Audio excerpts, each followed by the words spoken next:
আরে বেলাল ভাই, এত বড় জিনিস কি নিয়ে আসলেন ভাই? ভাই কাস্টমার জন্য আজকে ওরে ভাই রে ভাই কাস্টমার ভাই জন্য আজকে এত বড় কার্টুনে কি নিয়ে আসলেন ভাই? ভাই নিয়ে আসছি তো দেখবেন, আগে দেখেন কি নিয়ে আসছি। আপনি অনেকে বলে যে ভাই আদা রসুন করতে পারি না জি। ঠিক মতো, ঠিক জি। আছে, কিমা করতে পারি না ঠিক মতো, কিমা করতে পারি না। তাদের জন্য নিয়ে আসছি আজকে নিয়ামা ব্র্যান্ডের ব্লেন্ডার 1200 ওয়াটের। নিয়ামা ব্র্যান্ডের ব্লেন্ডার। জি ভাই, আজকে থাকবে জিনিস ভালো কিন্তু দাম কম।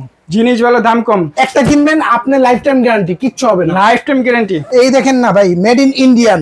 ইন্ডিয়ান। নিয়ামা ব্র্যান্ডের তিনটা জার পাবেন, 1200 ওয়াট, 100% কপার মোটর। মাংস কিমা আদা রসুন হলুদ থেকে নিয়ে সব করতে পারবেন ভাই। ইনটেক কার্টুন খুলতাছি ভাই। এই যে প্যাকেটে দেওয়া আছে সব ধরনের মশলা কিন্তু করা যাবে এটা। জি ভাই, এটা নিয়ে আসছি আজকে ধামাকা অফার থাকবে ভাই, সবার থেকে কম দামে। সবার থেকে কম দামে। জি ভাই, আজকে নতুন মাল চলে আসছে স্টকে, নতুন মাল। নতুন মাল, এগুলো জি। কি স্টক অনেক আছে? ভাই হোটেল সেফ, মানে হোটেলে ব্যবহার করবেন কোনো অসুবিধা নেই, ঠিক হোটেল আছে, রেস্টুরেন্টে ব্যবহার করতে পারবেন। রেস্টুরেন্টে ব্যবহার করতে পারবেন। দেখেন 100% কপার মোটর লেখাই আছে ভাই, ঠিক আছে। 100% কপার মোটর। জি ভাই, আল্লাহর দুনিয়ার আপনি যত মশলা আছে সব করতে পারবেন এই ব্লেন্ডারে ভাই। করতে মাত্র পারবেন। 4950 টাকা, মাত্র 4950 টাকা। তাও 1200 ওয়াটের ব্লেন্ডার ভাই, 1200 ওয়াটের ব্লেন্ডার ইন্ডিয়ান। 1200 ওয়াটের ব্লেন্ডার। মাত্র এই যে ইন্ডিয়ান ব্লেন্ডার মাত্র 4950 টাকায়। মাত্র 4950 আবার টাকা। 80 টাকা অ্যাডভান্স দিতে হবে না অর্ডার করতে, অ্যাডভান্স ছাড়াই নিতে পারবে। ডেলিভারি চার্জও ফ্রি থাকবে। ডেলিভারি চার্জটা ফ্রি জি, থাকবে। অর্ডার করতে স্ক্রিনে নাম্বার দেওয়া আছে, যোগাযোগ করে এখনই অর্ডারটা কেটে নিন।